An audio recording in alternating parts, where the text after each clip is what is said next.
So we just got out of investment committee and I want to delineate the three main things we discussed. Before I do, this is a new format. So taking you behind the curtain as to what our investment management team does day to day, week to week is relatively new. And we'd love your feedback, thoughts. If you find this valuable, we'll keep doing more of them. So three things we discussed. One is at a macro level, we're cautiously optimistic. I want to touch on why. At the micro level, we discussed a story stock everyone's talking about, which is NVIDIA. Should we be buying it? Should we hold off?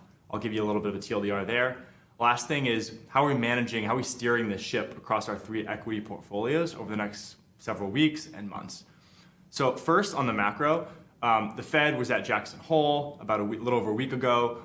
They plan to hold, they've held rates flat, but essentially indicated they're going to stay data driven. What that means is we're not out of the woods yet. If inflation continues to stay where it is, maybe move higher, you can expect the Fed to not cut rates as soon as a lot of people think. We're cautiously optimistic because we've been in this hard landing camp, meaning we don't think evading a recession is going to be as easy as people think. And that seems to be what people have priced into stocks. If you look at the S&P up 20 year to date, the NASDAQ up 30. And so we're cautious that a hard landing could mean a recession, which could mean slowing economic growth for a lot of companies, which could mean corporate earnings start to slow, which could mean stock prices do as well. But we're optimistic, as reflected by our net exposure. We have about 85 cents of every dollar you invest with us at risk in markets. We're about 70 cents on the dollar earlier this year. So we're more optimistic because our companies continue to execute in spite of a potential recession. If you remember, the companies we're looking at are generally pretty secular growing companies. These are not cyclical companies. We're trying to buy them low, sell high, and rent them. We're owners. We like to say we're owners, not renters. And so from that perspective, we just have an opportunity to continue to buy companies that we've had on our shopping list and continue to watch fundamentals improve. Even if there is a recession, we don't think it's going to dramatically affect the earnings power of companies. So we want to have a little bit of cash to deploy if the stocks continue to head lower or seeing some mean reversion, but overall optimistic. Second thing I want to touch on is NVIDIA. We passed on this stock pre-earnings last week.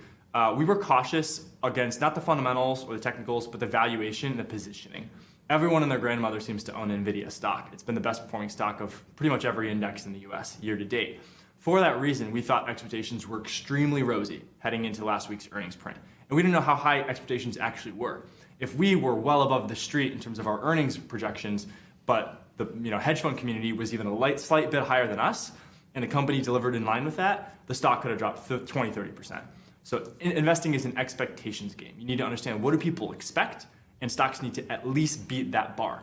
And we weren't confident that NVIDIA could beat that bar because we couldn't even really understand what the bar was. It could have just been so high. You actually saw that after the earnings print. The stock originally popped 10-15%, then started to fade and actually closed the day flat. Now, however, we just got out of committee and discussed it could actually start to be a right time to buy the stock. Fundamentals, firing on all cylinders, technicals, starting to form a bit of a base and consolidate after earnings. Valuation, we're like 20-30% higher than the street's numbers next year on earnings. And it's not that expensive on that basis. So stay tuned for more on NVIDIA. Can't comment on whether we're going to buy it or not, but we're much more interested than we were a week ago. The last thing I'll talk about is the path forward, how we're steering each portfolio. I talked about our net exposure earlier. We're cautiously optimistic, but we definitely see some changes we can make around the edges. We're pretty long growth tech, much more than we were coming into the year, possibly a little bit too long growth tech. We've seen names like Adobe up 60-70% this year on a lot of multiple expansion, not necessarily underlying earnings growth. So we may take some opportunities to trim some of those names that have rallied tremendously and maybe add to others that have lagged the broader market where we still have a lot of conviction. So you'll probably hear from us over the next couple of weeks as we start to make some of those adds and trims. Otherwise, if you found this interesting and valuable, feel free to share it with friends and family, and I'd love to keep doing these with you.